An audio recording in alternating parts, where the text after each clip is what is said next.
Zelensky fires back at Putin's invitation to visit Moscow. In Washington, the Pentagon gets a new name. The Ministry of War and the US may take the lead in monitoring a buffer zone in Ukraine. Your top international headlines next. But first, don't forget to subscribe, like and share your take on the top international events shaping the week. Ukrainian President Volodymyr Zelensky says he will not travel to Moscow to meet with Vladimir Putin.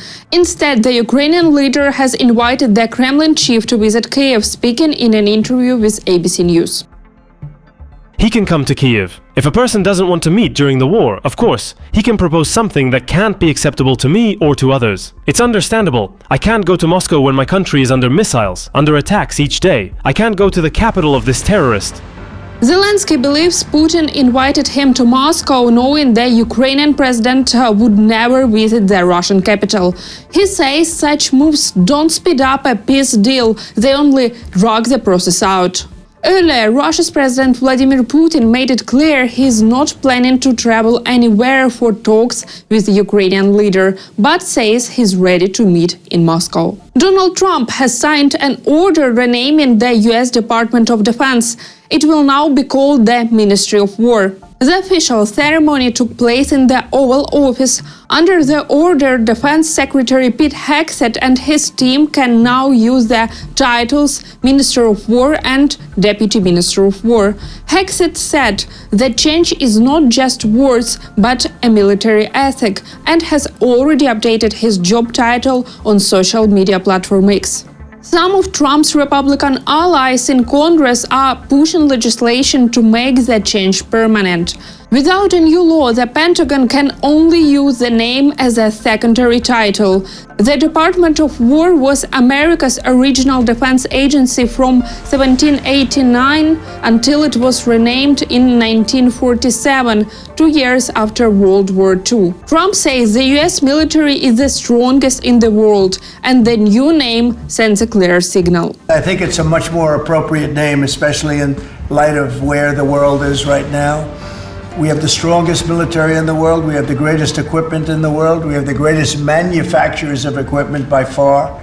There's nobody to even compete. And you see that with this and so many other things. The Patriots are the best. Every element of the military, we make the best by far. The US could lead monitoring of a buffer zone in Ukraine if a peace agreement is reached. NBC News reports, citing 4 sources familiar with the plan being discussed by Ukrainian allies. According to the network, the buffer zone could be a demilitarized area separating Russia's-controlled and Ukrainian government territories inside the country. Its exact borders have not yet been defined. The US could monitor the zone using drones and satellites, coordinating with allies who would also take part in the effort. It's possible that troops from non-NATO countries could help guard the area. The zone could then be secured by troops from one or more non-NATO countries, like Saudi Arabia or even Bangladesh.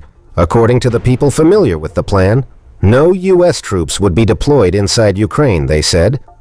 NBC News reports that the plan was developed after a meeting between US President Donald Trump and Vladimir Putin in Alaska on August 15.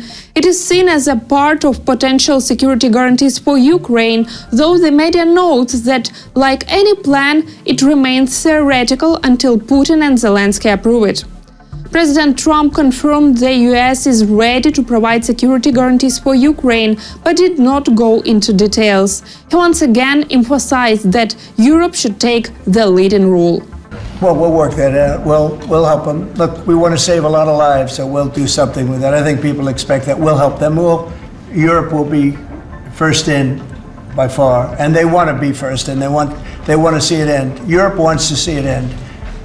And it'll end. It'll end all of a sudden. It's going to come together. Meanwhile, in Moscow, there is a strong opposition to the deployment of Western troops in Ukraine as a part of potential security guarantees. Russian leader Vladimir Putin warned that Western forces would become a legitimate target for the attack. As for possible troop deployment in Ukraine, this is one of the root causes dragging Ukraine into NATO. If any troops appear there, especially now while fighting is ongoing, We assume that they will be legitimate targets. If decisions are reached that will lead to a long-term peace, then I simply do not see any sense in their being on the territory of Ukraine. That's all. Moreover, the Kremlin chief also wants security guarantees for Russia if a similar agreement with Ukraine is reached. According to him, so far no one has seriously discussed security guarantees for Ukraine with him. European Commission Executive Vice President Teresa Ribera has become the first senior EU official to call Israel's military operation in Gaza a genocide. The Commission moved fast to make clear her words did not reflect its position. European Commission Vice President Teresa Ribera has called Israel's action in Gaza a genocide, becoming the first senior EU official to make such an accusation. She made the striking statement during a speech at the opening ceremony of the academic year at the Sciences Po University in Paris. The genocide in Gaza exposes Europe's failure to act and speak with one voice, even as protests spread across European cities and 14 UN Security Council members call for an immediate ceasefire.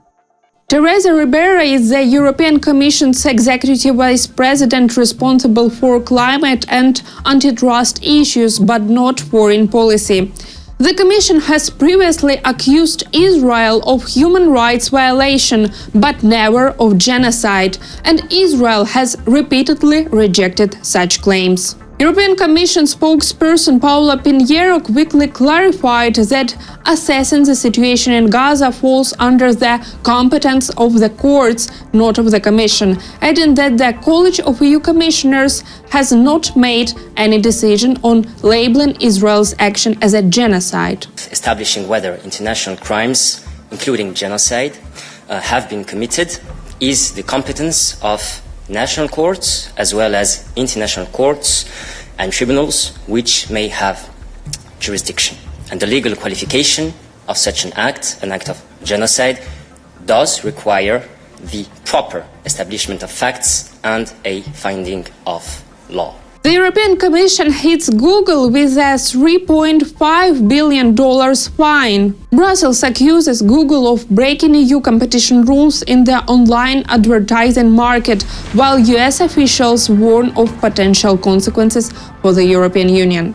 The European Commission's investigation found that Google gave its own online advertising services an unfair advantage, harming competitors, advertisers, and online publishers. According to the Commission, this practice has been going on at least since 2014. The EU has hit Google with a $3 billion fine and ordered the company to end its anti-competitive practices. Google now has 60 days to report back on the steps it will take. US President Donald Trump slammed the decision, warning of possible trade retaliation.